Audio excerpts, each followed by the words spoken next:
Hey guys, so this is a video that a lot of people have been asking for and I said I would do. So I've just purchased a skill reset all of my skill points, and I'm going to go over my Sorceress build.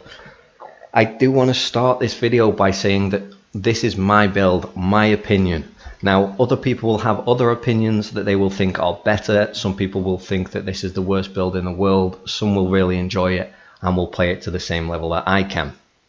All I ask is that if you do want to criticize or offer suggestions, please keep it clean and constructive. Nobody's looking to pick a fight here, and I do remove comments if you're just openly being toxic to the community. Everybody else though that wants to leave comments and suggestions, please do so. But without further ado, let's take a look at the build. So this is a level 59 Sorceress with 1223 skill points. So there are certain things I don't have access to that I will get at level 60. And keeping that in mind, I will be looking to grind skill points a little bit more. But we're going to start with the awakening skills and the skills that I feel have value. So Shadow Leap to begin with, we're going to pick up for the mobility. We're going to pick up Dead Hunt because this is a skill I really like using in terms of both healing in PvE because of the HP recovery on good hits, but also because of the extra damage in PvP. I like using Dead Hunt along with Violation, so I'm going to pick up Violation as well. Nightmare is a fantastic skill. Being able to go invisible and reappear behind somebody on a locked on target is absolutely amazing. And the great thing about this is at level 60 you get Flow Requiem, and at level 60 that means that you can pop out of Nightmare behind somebody, stun them, pop back into Nightmare and run off somewhere else.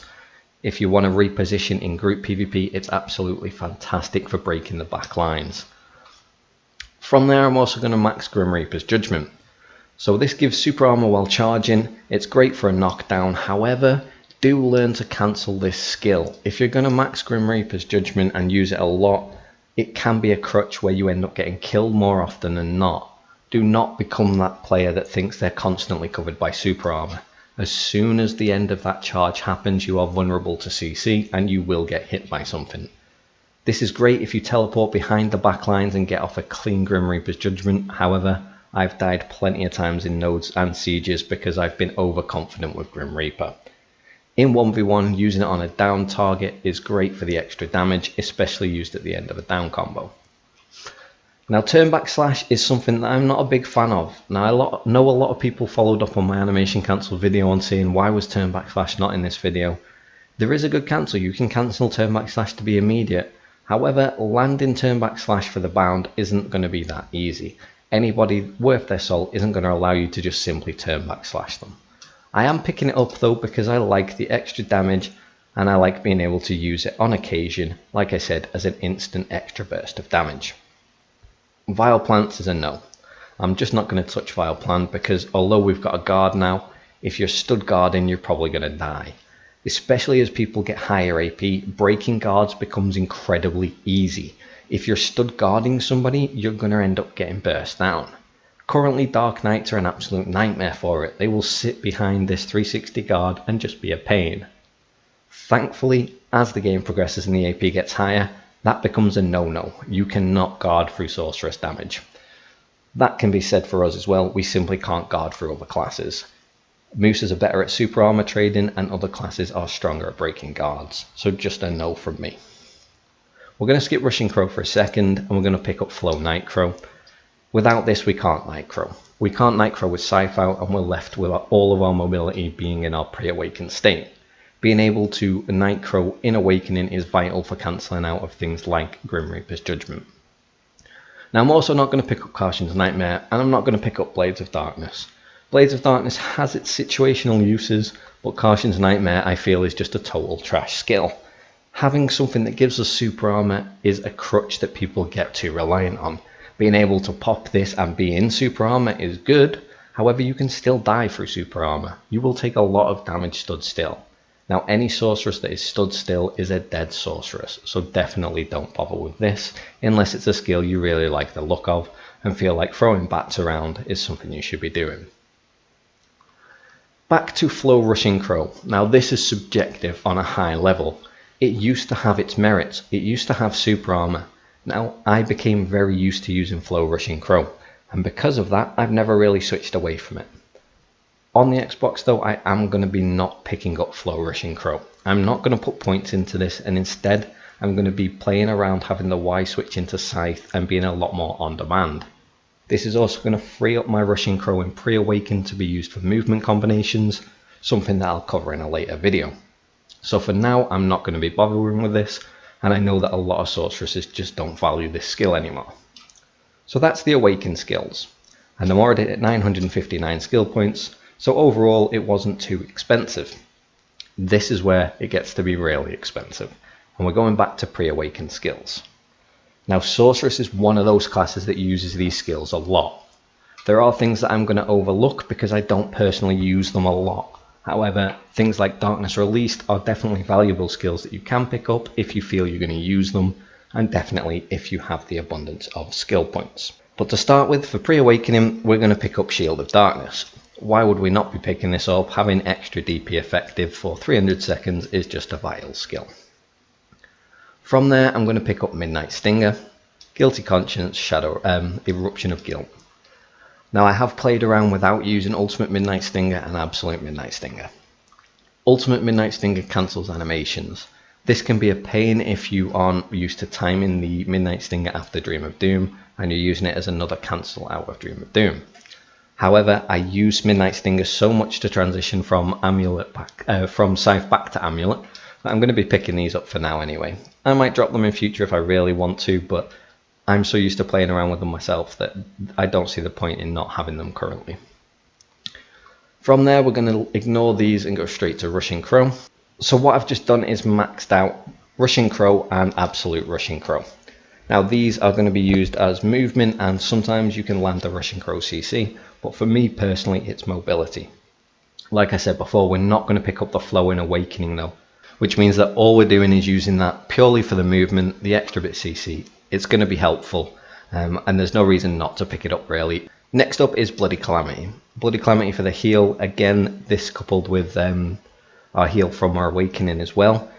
It gives us 2 ways to heal on group packs of mobs and also in group PvP. Shards of Darkness, we're going to pick up Shards of Darkness. We want this, we want the buff from Shards of Darkness.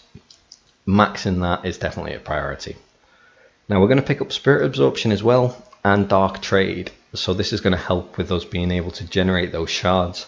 It's not as easy to generate them in Scythe, so we are relying on extra ways to generate these and being in Amulet as well. We can max Dark Trade, and then we're going to take Claws of Darkness again to level 2 purely to unlock Dark Flame. Going to pick up Dark Flame and max that. We're going to pick up Absolute as well. Again, I use this skill for the frontal guard, I use it in my movement combos, and I also use it for damage. So having Dark Flame just makes sense to me. Next up, we've got Night Crow. So we're going to take Night Crow, Ultimate Night Crow. This is what we want purely for our movement. That's what keeps us safe. Knife Crow's iframe. We're also going to pick up Crow Food, just because it's something I'm used to playing with, and Storming Crow. Storming Crow is something I really love, so we're going to be picking that one up. We're also going to pick up Shadow Eruption, and we're going to pick up Ultimate Shadow Eruption. It's something I'm used to playing with. I know some players don't take this. I like having the follow-up. The range is very deceptive on Shadow Eruption's Ultimate, so we're going to pick that up with the Absolute. We're going to max Dream of Doom, Imminent Doom, and Absolute Dream of Doom. Again, there's no reason not to. It's our main source of CC, and having the extra damage on that is fantastic. Now before I go up and look at the other skills, I'm also going to take our Infinite Mastery. Now the reason for this is the extra HP is great, but once we get to this point, level 6, we also get 2% accuracy. This is huge on Sorc. Not having that is going to really penalise you in terms of your gear. You're going to need extra accuracy from everywhere that you can get it. So for the time being, getting the 2% from there is huge. And if you're not going to get that, then realistically you're going to struggle in PvP. That leaves us with 197 skill points. Now from here I'm going to pick up Low Kick, Shadow Kick, and then we're also going to pick up Scattering Shadow. So this is something that people use a lot in combos post Awakening. For me personally, I've not been a huge fan of this, but it's something that I want to try on console. So I'm going to be picking up Scattering Shadow to do these Scattering Shadow cancels. Also going to pick up the Absolute while I'm here. And that leaves me with 158 skill points that I'm going to pick up Crow Flare, Ultimate Crow Flare, Absolute Crow Flare, Beat Kick, and Absolute Beat Kick. Leaves me with 30 skill points. Now I'm going to hold on to these for the minute. I could put them into something like Darkness Released. I could put them into Rebounding Darkness. However, my plan is to hit level 60 in the next couple of days. And from there, I'm going to want more skill points to be spare. So I'm going to want to pick up things like the Absolute Bloody Calamity, and I'm going to want to pick up the Flow Requiem. And I know that for both of those, I think they're around 50 skill points apiece. So I'm going to have to grind the extra skill points as well as leveling. So overall, that's my build. There's nothing particularly special here. I've covered the skills that I've picked up. These skills that I haven't picked up aren't necessarily bad. They're just things that I haven't really put any points into currently because I don't have them spare. So Sharp Nails, for example, is something that I will pick up later, but it doesn't have a huge purpose at the moment. It's another option for a float, but at the same time, I don't feel that on console it's as easy to land as it is on PC. There are other skills as well that fit into this criteria. So the sole purpose of this build is for me to get used to the Sorceress class on the console and get a better feel for how the various combinations are going to be pulled off. A lot of the animation cancels flow really well, however some of the button combinations just aren't as comfortable as they were on PC. So for me personally, it's quite a big learning curve at the moment, trying to learn which combinations to pull off on console and which ones I don't necessarily need to be doing. So if you do have anything that you want to leave in the comment section, please do so. As I said, keep it clean, keep it constructive. I'm all for a good discussion with people, so by all means, if you want to tell me that you feel something's better than something else, let's have a talk about it. Always try and bring proof to the table if you can. If you're new to the channel, you found the content useful, hit that subscribe button. I'm always happy to have more people in the community. The channel's growing. I'm really enjoying having a laugh with everybody that I've met through the community, people that have added me on Xbox and have started to join the guild and play with me as well. It's been an absolute amazing journey so far. I am working on new content, including a beginner's series of guides, and those guides are going to be coming over the next week. So stay tuned to the channel, and I'll see you soon.